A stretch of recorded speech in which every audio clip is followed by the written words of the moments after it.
Stop being a degenerate and trading every single instrument you can get your hands on. Stop trading forex and gold and precious metals and oil and the indices and the S&P. Like, just stop trading everything. Limit yourself to a maximum of 2 instruments. Furthermore, I would say actually 1 instrument is the best way to go. Now, I hear you screaming, oh Daniel, you trade 3 instruments, you trade US 30, you trade NASDAQ, you trade German 30. Number one, I am his Daniel FX, you are not. I'm just joking. But yes, I do trade 3 instruments. However, there's a very specific reason behind that. And I've only been able to get to this point via trading one specific instrument. Now, let me break it down for you and let me explain to you exactly why you should only be trading one instrument and why it's going to genuinely benefit your trading, your win rate, your profitability, and everything that goes into that.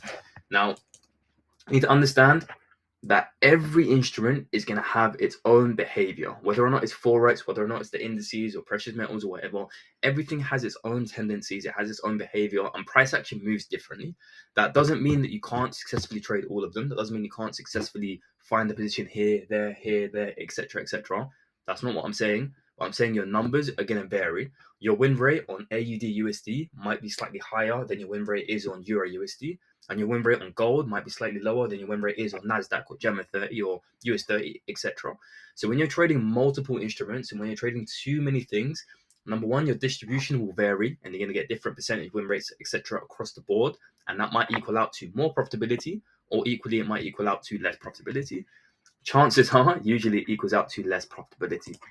Now, another aspect that really goes into this is just the overall behavior of price action. This is something I always talk about. If you really want to get to a level where you actually know what you're doing and you can actually see price action clearly and you just understand the movements are taking place in front of you, the only way you're going to get to that level is if you cut down your pair list and you trade a maximum of like 1 or 2 instruments.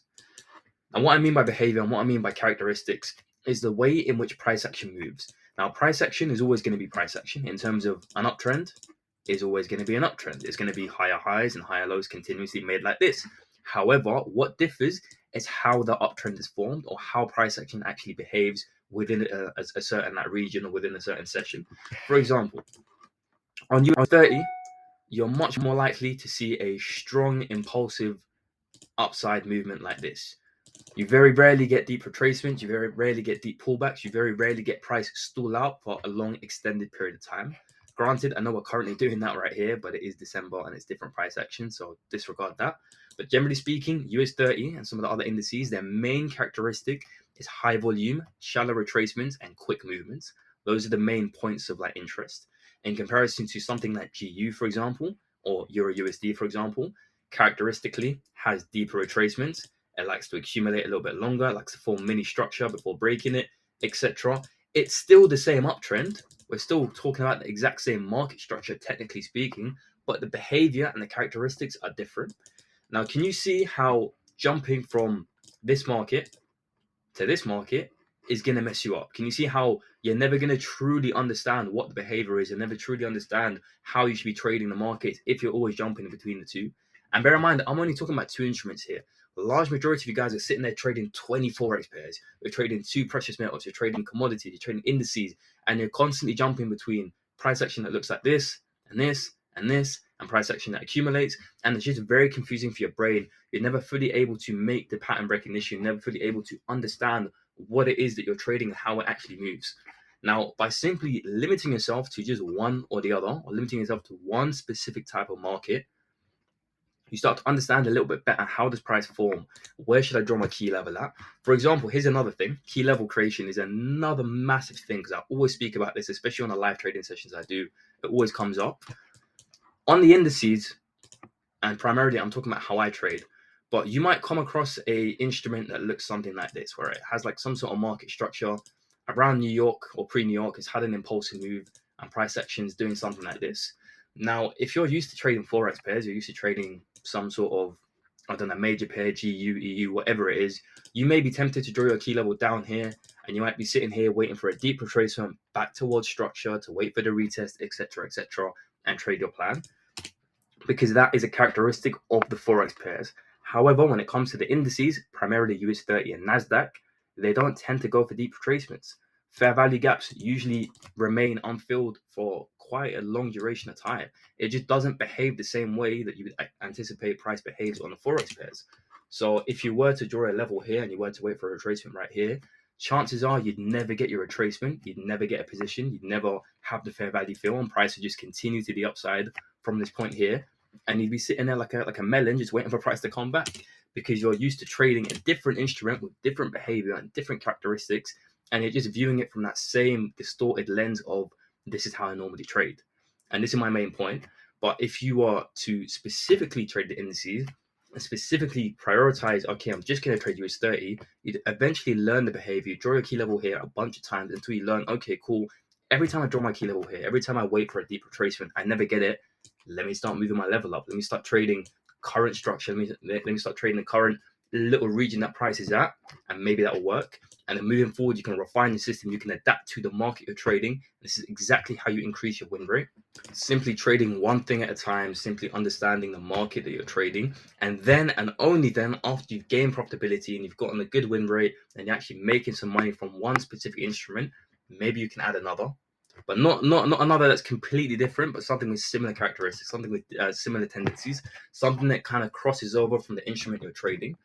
Now, to the point as to why I trade 3 instruments, even though I'm sitting here telling you to only trade one, is because US30, NASDAQ, and German 30 move very, very similarly to each other. They all have pretty much identical behavior, identical characteristics, and they're all traded virtually identically. Furthermore, I only ever trade one at a time, so you'll never see me enter a NAS position as well as US30. It's just one or the other. And whichever instrument I'm trading, I use the other 2 instruments as correlation to trade that one instrument. So if I'm trading German 30, I'm looking at NASDAQ and I'm looking at US30's behavior to help me understand better yet how to trade the instrument I'm trading. You see what I'm saying? But I also want to point out that before I ever came onto the indices, before I ever touched this, I literally only traded GBP JPY for 2 years there. That was the only thing I traded, GBP JPY. Also, occasionally Euro JPY, but again, because the two pairs correlated with each other. That's the only thing I'd say. If you are looking to trade 2 or absolute maximum 3 instruments, at least have the instruments correlate with each other. At least have the instruments be beneficial so you can use one to help you with the other. But again, it's only trading one at a time. It's a major point here. Your attention is going to be so split, your focus is going to be so split, your win rate is going to be split, your distribution is going to be split. The more that you split up the instruments you trade, the more things you trade, the more difficult it's going to be. It's as simple as that. If you look at the most profitable traders, and I'm not talking about the gurus online that trade everything, that make profit every day, I'm talking about the real profitable traders, the prop firm traders, the guys that actually make money. Usually, they're trading a maximum of 3 instruments. I genuinely don't know anyone who's more than 7-figure funded that trades more than 2 instruments, actually. You see what I'm saying? You really want to refine in, you want to focus. I don't know if you ever heard the saying, but the jack of all trades is the master of none. That's 100% facts. You can be a mediocre trader at literally everything, and you can apply your system to literally everything, and you might have a decent win rate across the board. Or you can be an absolute G, an absolute wizard at one specific instrument. You can be a GU wizard. You can be a AUD, USD, like you know what I'm saying? You can really refine in and just get amazing at trading one specific instrument. And then once you think you've conquered that market, you have a good win rate, maybe, just maybe, you can add another one and add another one and add another one, etc. But chances are, and here's the real kick in the teeth, but chances are once you've mastered one instrument and your win rate's gone up and your profitability's gone up and you're making money from that, you're not going to see the urge, or sorry, you're not going to feel the urge to add another instrument to that, because why would you mess with a winning formula? Why would you confuse yourself further? Why would you mess your distribution up when you have such good success with one specific instrument? And this all kind of links into the 80-20 principle as well, is doing less and achieving more.